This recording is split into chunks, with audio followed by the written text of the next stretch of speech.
Naomi Harris walked into Riverstone Mall with nothing more on her mind than buying a small gift. But to the staff, she became an easy target for suspicion.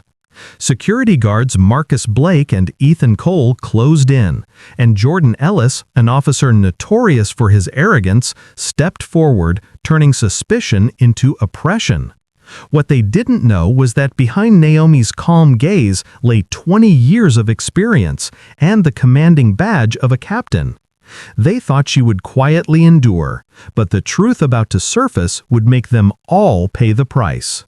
Before we begin, comment where you're watching this story from, and don't forget to subscribe if you believe truth and justice deserve to be shared. Naomi Harris walked into Riverstone Mall on a weekend afternoon, savoring a rare moment of calm after endless days buried in paperwork and back-to-back meetings. Her purpose was simple: to find a special gift for Kayla, the niece she loved like her own daughter. For a woman who had spent more than 20 years in law enforcement, these everyday moments felt both precious and fragile. But she had no idea that what seemed like an ordinary shopping trip would soon become the beginning of a storm. From the moment Naomi arrived, two mall security guards, Marcus Blake, a tall man with piercing, suspicious eyes, and Ethan Cole, younger and somewhat hesitant, secretly tracked her every move. They whispered through their radios, muttering phrases that, with Naomi's years of experience, she instantly recognized as signals that she was being targeted. To them, she wasn't just a regular shopper, she was a potential suspect, to be watched and accused at the first chance. Naomi drew in a deep breath, trying to brush it off, but the familiar sting of silent prejudice burned in her chest. She stepped into Silver Leaf Boutique, a luxurious jewelry store where the sparkle of silver bracelets caught the eye. Clara Whitmore, the store manager, approached quickly with a stiff smile and a cold voice. The guarded suspicion in her eyes was plain to see, and Naomi understood it all too well. Though she had grown accustomed to such unreasonable scrutiny, her heart still sank at being judged solely for the color of her skin. Steadying her voice, she politely asked to see a silver butterfly bracelet, an item Kayla had once mentioned. Clara reluctantly unlocked the glass case, her hand trembling as though Naomi might grab the entire tray of jewelry and run. Before Naomi could even say she wanted to buy it, Clara suddenly raised her voice, demanding that Naomi open her purse right there at the counter. Her words rang out across the store, drawing immediate stares from bystanders. Naomi froze for a moment, eyes holding back anger, then replied in a steady tone that she hadn't touched anything except the bracelet she'd just been shown. But Clara pressed on, insisting she had seen Naomi slip something into her bag. At once, Marcus and Ethan stepped in, no longer pretending to observe from the sidelines. The air thickened with tension. Marcus moved closer, one hand on his radio, ordering Naomi to empty her bag. Ethan lingered behind, torn between duty and the injustice so stark before him. Naomi straightened her back, her voice firm.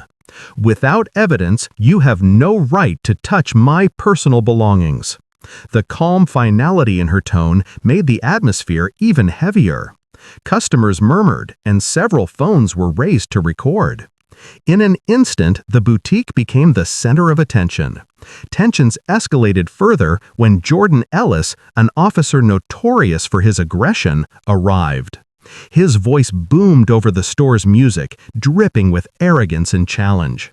Without giving Naomi a chance to explain, he barked, "Hands behind your back!"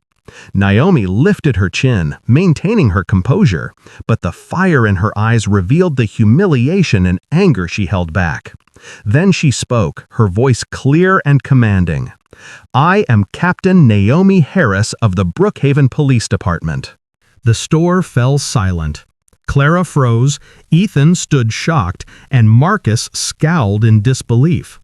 But Jordan Ellis did not back down. He only pressed harder, shoving Naomi against the cold glass wall in full view of everyone. The cuffs clicked tight around her wrists as the crowd erupted, dozens of phones capturing the unthinkable. a police captain being arrested like a common criminal, simply for trying to buy a gift for her niece. In that moment, Naomi realized this was more than personal humiliation. This was the opening act of something larger, a stage where prejudice, power, and abuse would collide to test not only her career, but the very principles she had defended for 2 decades. After the shocking arrest at Riverstone Mall, Naomi Harris was escorted to the station under the bewildered stares of the crowd. She sat in the interrogation room, the marks of the cuffs still pressed into her wrists, staring straight at the two-way mirror in front of her. She knew full well that on the other side, officers like Jordan Ellis were smugly watching, preparing to spin a narrative that would turn the victim into the culprit. Just hours later, the official report was released. Black female resisted, refused to cooperate, displayed aggressive behavior toward security and police. Each cold line cut into the honor she had spent more than 20 years building. The news spread quickly across local media. Evening broadcasts subtly twisted the story, painting Naomi as a female officer under psychological stress, showing signs of instability. One paper even ran the headline, "Captain Harris, Hero or Rebel?" Those words not only distorted the truth, but planted seeds of doubt in the public's mind. Even at her workplace, some colleagues began to whisper, their eyes avoiding hers in the hallways. The feeling of being abandoned by the very institution she had devoted her life to was bitter beyond words. During this time, Sophia Grant, Naomi's close friend and an attorney, showed up at her home with a thick stack of files. Sophia didn't mince words. "Naomi, you're not the first. In the past year alone, I've had at least 6 clients, all arrested at Riverstone Mall on the same charges: resisting, disorderly conduct, assaulting security. And most of them pled guilty just to avoid harsher penalties." Naomi fell silent, recalling the terrified and hopeless faces of ordinary people she had encountered in her line of duty. Now, she realized, they had been victims of a machine designed to crush those who couldn't defend themselves. A few days later, Isabel Vega, a bold young journalist, came to see Naomi.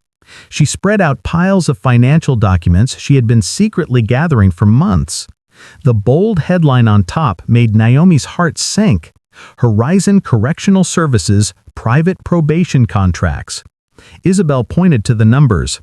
For every person placed under probation, this company makes thousands in monitoring fees, check-ins, and added charges. And guess what? Riverstone Mall and certain local officials hold shares in this company. Naomi clenched her fists. It was clear now. These staged arrests weren't just senseless abuses of power. They were links in a money-making machine. Determined to dig deeper, Naomi used her access to the police department's internal system. She combed through arrest records tied to Jordan Ellis and saw a disturbing pattern. They all centered around Riverstone Mall, and most of the victims were black or from minority backgrounds. She had just downloaded key files when the screen went black with the message, "Access denied." When she tried again, an error popped up. Moments later, an internal email confirmed that all the data she had just viewed had been wiped. Her pulse raced, her head spinning. Someone inside had been watching her and shut her down. As Naomi tried to trace the breach, every lead pointed to one name: Lieutenant Paul Jennings. He had once been a trusted colleague, someone who had stood by her on difficult cases, someone she believed in completely. But this time, his login appeared at the exact moment the files were erased. The sting of betrayal overwhelmed her. She remembered their recent conversation, when Jennings had warned her to let things go. Don't dig too deep or you'll make trouble for yourself. Back then, she thought he was just worried about her. Now, it looked like something far darker. The shadows of corruption weren't confined to the mall, nor to Jordan Ellis's abuse of power in public. They ran deep inside the very police force Naomi had once trusted. Fake reports, televised lies, critical data erased in seconds, all pointed to a larger, organized network willing to destroy anyone who dared challenge it. Naomi knew that from this moment on, she wasn't just fighting to clear her own name. She was up against an entire system thriving in the dark, profiting off injustice. After the first few days of uncovering leads, Naomi Harris began to feel the invisible pressure tightening around her. She no longer walked the streets like a respected police captain, but like someone being hunted in the very city she had once sworn to protect. That morning, when she opened the mailbox outside her house, she found an unmarked envelope. Inside was a note pieced together from magazine clippings. The crude message read, "Stay silent or lose everything." Tucked alongside it was a candid photo of Kayla on her way to school. Naomi's eyes darkened instantly. This wasn't just a threat against her, it was aimed directly at her family, at the child she loved most. The weight of unease grew heavier when Isabel Vega called, her voice trembling. "Naomi, last night a strange car followed me from the newsroom all the way home. I only got away by pulling into a public parking lot. They know I'm helping you." Naomi gripped the phone, fury mixed with fear. She realized it wasn't only herself being targeted, her allies were in danger too. But deep down, instead of retreating, the incident only fueled her determination to stop injustice from running rampant. That evening, Naomi returned home after her shift. The moment she flicked on the garage light, it illuminated a message spray-painted in blood red across her car. "Shut up, Captain." The paint was still fresh, the fumes lingering, proof the intruder had just been there. Naomi's instincts kicked in as she drew her weapon, scanning the neighborhood, but only darkness remained. Back inside, she discovered her study ransacked, the desk drawer forced open, and every file on Horizon Correctional Services gone. She sank into her chair, hands trembling. She wasn't just being watched, her sanctuary had been violated.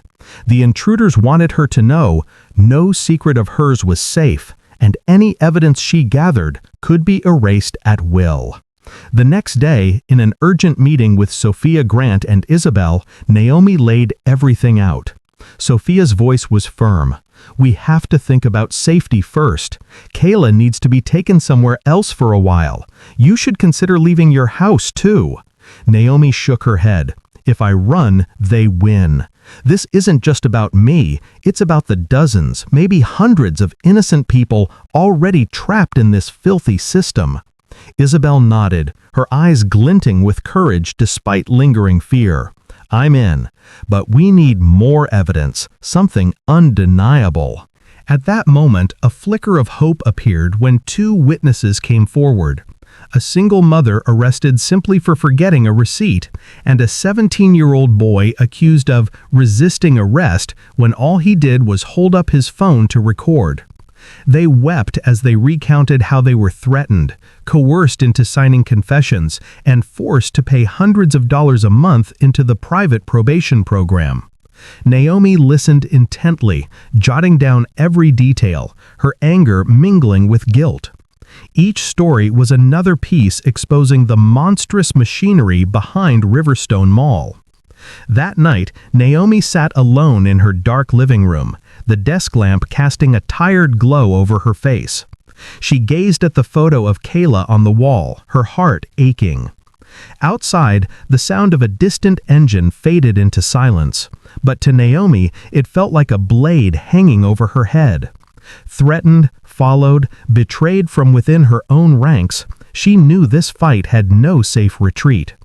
Every next step would carry a price, and her enemies weren't just a few security guards or a single rogue cop, but an entire system cloaked in shadows. In that moment, Naomi whispered to herself, "If I back down, how many more will suffer? I can't let Kayla grow up in a world where truth is buried under money and power."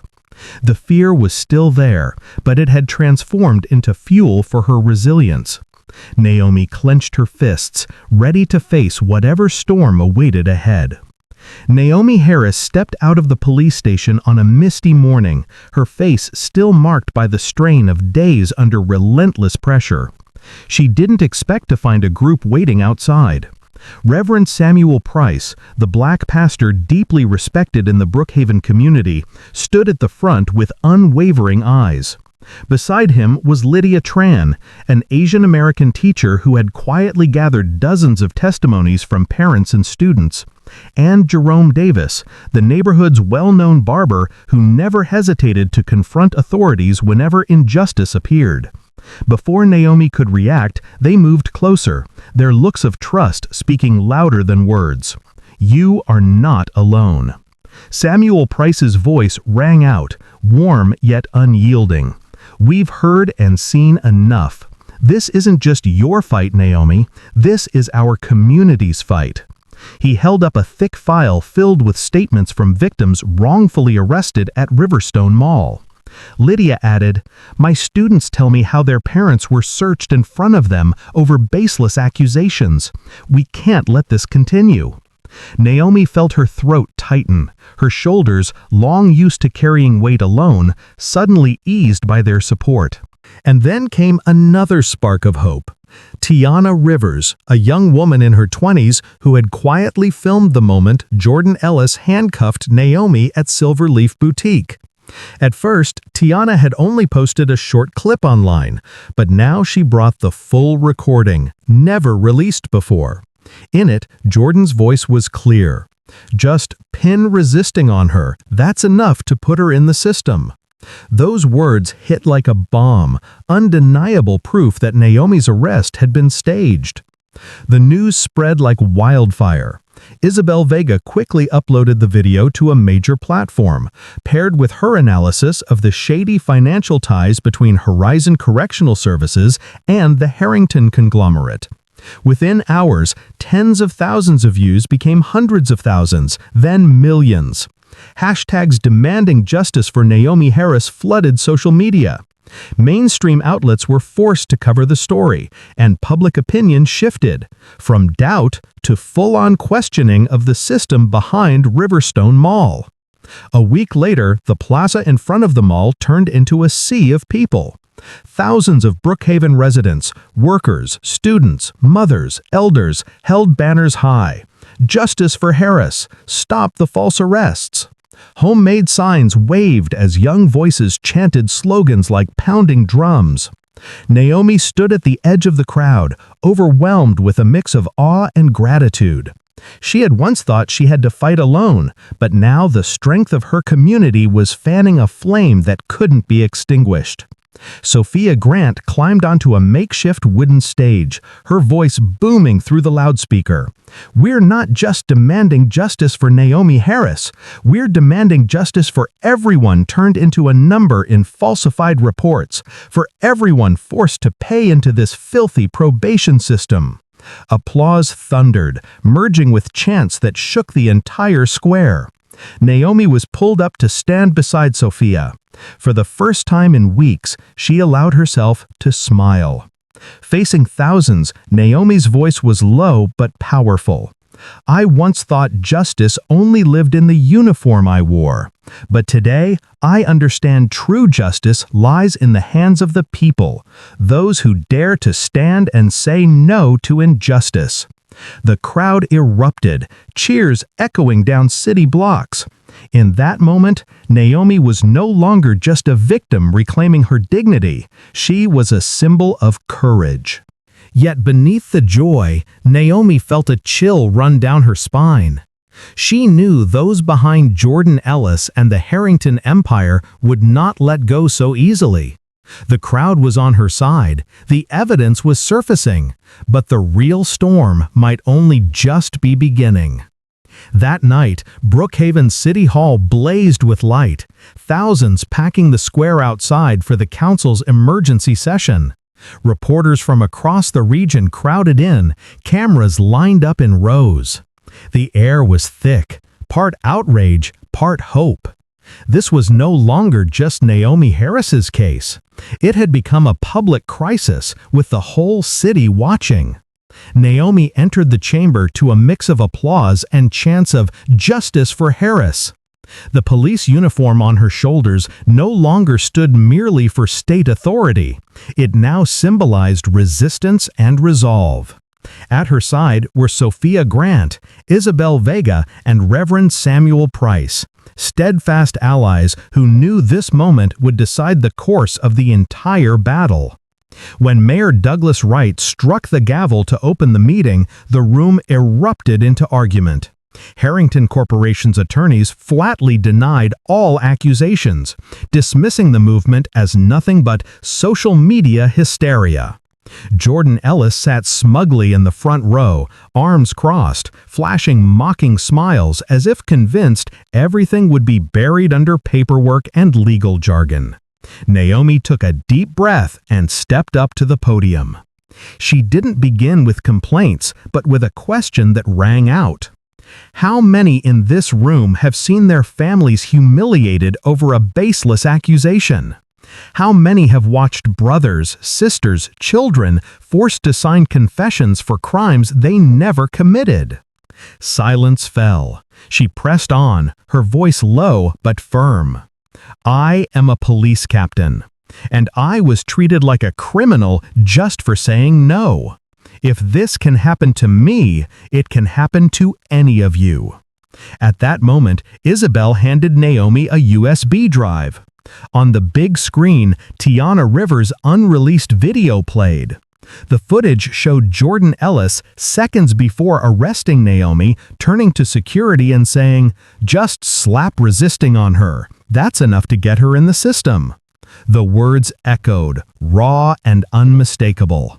The chamber exploded. People rose to their feet shouting, reporters' cameras flashing non-stop. Ellis's face drained of color, while Harrington's lawyers scrambled. Naomi pressed forward. She held up Isabel's financial records. Here is proof of millions of dollars funneled from Horizon Correctional Services into Harrington Corporation and the pockets of certain officials. This is why innocent people have been reduced to statistics, forced to pay for fabricated sentences. Page after page struck like hammer blows against those in power. At the height of the tension, the chamber lights flickered, the microphone crackled, and the screen went black. Murmurs rippled. Someone was trying to shut it down. But in the back row, Tiana had already switched on a live stream. Millions online were still watching in real time. They could not silence the truth everywhere. When the lights came back, Reverend Samuel Price stepped forward, his voice booming like thunder. You can cut the power, you can erase files, but you cannot erase the memory of the people. Justice does not belong to the wealthy, it belongs to those who dare to stand up. The hall shook with cheers. Under overwhelming pressure, the federal prosecutor present announced an immediate investigation. Jordan Ellis leapt up, shouting protests, lunging toward the podium, only to be blocked by two principled officers, Rodriguez and Chen. They cuffed him right there in the chamber. Cameras flashed, capturing the moment the man who had once shackled Naomi was himself shackled before the public. At the same time, Harrington's representatives and several local officials were escorted out of the room under guard. Naomi stood still in the roar of voices, tears brimming. Not for personal vindication, but because the truth had finally broken through. That night, Brookhaven City Hall bore witness not only to the collapse of a power network, but to a turning point when justice at last rang out in the voice of the people. The city council meeting ended in a roar unlike anything Brookhaven had ever seen. Images of Jordan Ellis in handcuffs, marched out alongside Harrington executives, flooded the front pages, becoming the symbol of a system's collapse after festering too long in the shadows. But for Naomi Harris, the victory carried as much bitterness as joy. She knew justice had not come freely. It was bought with days of threats, betrayal, and the near loss of her family. The next morning, Riverstone Mall shut down dozens of stores for investigation. Once glitzy signs were draped in black tarps, iron fences circling the property. For residents, it was a sight both satisfying and sobering. Dozens of wrongfully arrested victims were called to testify. Many wept as their stories were finally taken seriously. From the back of the room, Naomi sat quietly, tears in her eyes as she watched people who had once felt hopeless now beginning to believe again. Sophia Grant, her friend and attorney, squeezed Naomi's hand. "You've opened a door for them. But remember, this fight isn't over. Harrington isn't the biggest player." Isabel Vega was buried in interviews, her articles having turned Naomi into a national figure. Yet all three women knew that the spotlight came with danger. A corrupt system doesn't collapse overnight, and those stripped of power would surely strike back. The next morning, Riverstone Mall shut down dozens of stores for investigation. Once glitzy signs were draped in black tarps, iron fences circling the property. For residents, it was a sight both satisfying and sobering. Dozens of wrongfully arrested victims were called to testify. Many wept as their stories were finally taken seriously. From the back of the room, Naomi sat quietly, tears in her eyes as she watched people who had once felt hopeless now beginning to believe again. Sophia Grant, her friend and attorney, squeezed Naomi's hand. "You've opened a door for them. But remember, this fight isn't over. Harrington isn't the biggest player." Isabel Vega was buried in interviews, her articles having turned Naomi into a national figure. Yet all three women knew that the spotlight came with danger. A corrupt system doesn't collapse overnight, and those stripped of power would surely strike back. For safety, Naomi sent Kayla to stay with relatives in the suburbs. At night, in rare moments of solitude, she sat in her living room, the warm lamplight reflecting off her police badge on the table. It had once been her pride, but also a burden, used by others as a shield for corruption. She wondered if she had the strength to remain in the force, or if it was time to choose a different path. One morning, she opened her mailbox to find another envelope. Inside was a single folded note, scrawled by hand. "Ellis was just a pawn. The hands above him are much bigger." No name, no trace, just a silence that chilled her spine. She gripped the paper for a long time, realizing that what had surfaced was only the tip of the iceberg. The true darkness still lurked, waiting to strike back. That evening, Reverend Samuel Price led a community prayer outdoors. Hundreds of candles flickered in the night as people held hands, praying for a fairer future. Naomi stood among the circle of light, listening to the voices rise. Her chest swelled with emotion. She knew she couldn't walk away now. To stop here would make every sacrifice meaningless. When the crowd dispersed, Naomi remained alone. She gazed at the night sky, remembering Kayla's eyes, Sophia's steady voice, Isabel's courage, and the community's faith. Softly, she whispered, "Justice isn't a destination, it's a journey. And as long as I stand, this journey will go on." Her eyes burned, not with triumph, but with the resolve of a warrior who understood the road ahead would be treacherous. That night, Brookhaven lay quieter than ever. But inside Naomi's heart, a new fire had ignited. Justice had been spoken in the council chambers, but the cost was her peace. And even knowing the shadows still stalked her, Naomi Harris was ready to press forward. Because she believed only when some are willing to pay the price will the next generation grow up in a world where truth is no longer suffocated by power and money. In life, justice doesn't always come easily, and the truth isn't always heard right away. But every time someone dares to stand up, willing to pay the price to defend what's right, they're not only fighting for themselves, they're igniting hope for an entire community. The greatest message is not in the downfall of evil, but in the spirit of unity, resilience, and the longing to build a society where everyone is treated with fairness, respect, and dignity, and no one is left behind. If you believe that truth and justice deserve to be shared, hit like and share so more people can hear this story. Don't forget to subscribe so you won't miss the next chapters. Leave your thoughts in the comments below. Thanks for listening.